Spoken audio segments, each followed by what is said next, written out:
এবার আরো কিছু খবর নিয়ে একটি ডেস্ক রিপোর্ট। বিএনপির যুগ্ম মহাসচিব ও নরসিংদী জেলা বিএনপির সভাপতি খায়রুল কবির খোকন বলেছেন, জামায়াতে ইসলামী মুনাফেক। বিএনপির আশ্রয় থেকে তারা আজ বিএনপির বিরুদ্ধে কথা বলে। ধানের শীষ নিয়েই জামায়াত মন্ত্রী হয়েছিল বলে মন্তব্য করেন তিনি। বিএনপির ৪৭তম প্রতিষ্ঠা বার্ষিকী উদযাপনে জেলা বিএনপির কার্যালয়ে মাধবদী শাখা আয়োজিত প্রস্তুতি সভায় প্রধান অতিথির বক্তব্যে তিনি এসব কথা বলেন।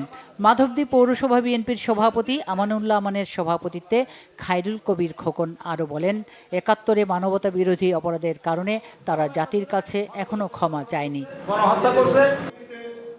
সুন্নি মতাদর্শী ৩টি নিবন্ধিত রাজনৈতিক দলের সমন্বয়ে বৃহত্তর সুন্নি জোট আত্মপ্রকাশ করেছে।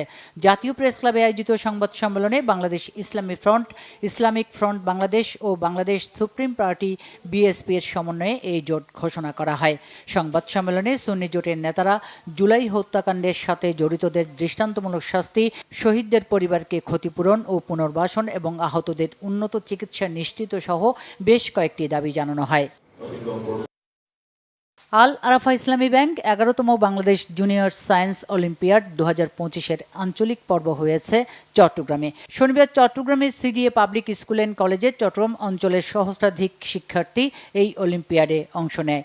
সারা দেশ থেকে নির্বাচিত শিক্ষার্থীরা বিডিজেএসও এর জাতীয় পর্বে অংশগ্রহণ করবে।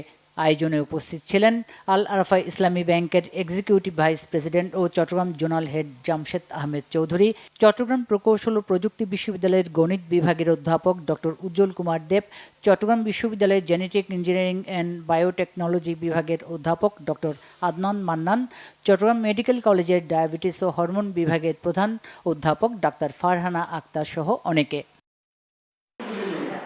নারায়ণগঞ্জ ৫ আসনের সীমানা নিয়ে ষড়যন্ত্রের প্রতিবাদ ও নিজের প্রার্থিতা ঘোষণা করে সংবাদ সম্মেলন করেছেন যুবদলের কেন্দ্রীয় কমিটির সাবেক সহসভাপতি বিএনপি নেতা গোলাম মোস্তফা সাগর। দুপুরে বন্দর প্রেস ক্লাবে সংবাদ সম্মেলনে তিনি বলেন, যেভাবে নারায়ণগঞ্জ ৫ আসন নতুন করে সীমানা নির্ধারণ করা হয়েছে তা দুঃখজনক। আগে যেভাবে ছিল ঠিক সেভাবেই শহর ও বন্দর নিয়ে নারায়ণগঞ্জ ৫ আসন যেন গঠিত হয় সেই দাবি জানান তিনি।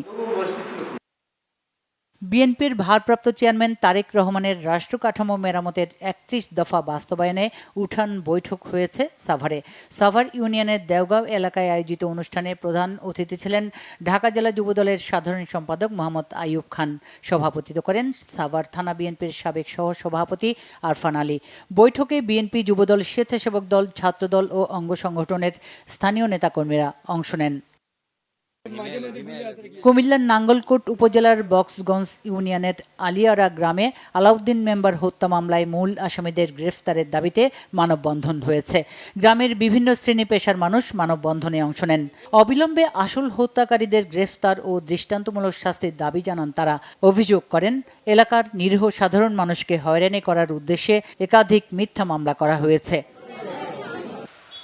খাগড়াছড়িতে মাসব্যাপী তাঁতবস্ত্র প্রদর্শনী ও কুটির শিল্প মেলা চলছে। স্থানীয় টাউন হল চত্বরে আগামী অক্টোবরের প্রথম সপ্তাহ পর্যন্ত এই মেলা চলবে। মেলার আয়োজক তাঁতি সমিতির সভাপতি মোহাম্মদ হাসান আলী জানান, বাংলাদেশ তাঁত বোর্ড ও বস্ত্র ও পাট মন্ত্রণালয়ের আয়োজনে মেলায় দেশীয় উদ্যোক্তাদের পণ্যের বাজার বাড়াতে এমন আয়োজন। মেলায় হস্তকুটির ও বস্ত্রশিল্প সহ বিভিন্ন পণ্যের ৪০টি স্টল অংশ নিয়েছে। Bangla vision news desk.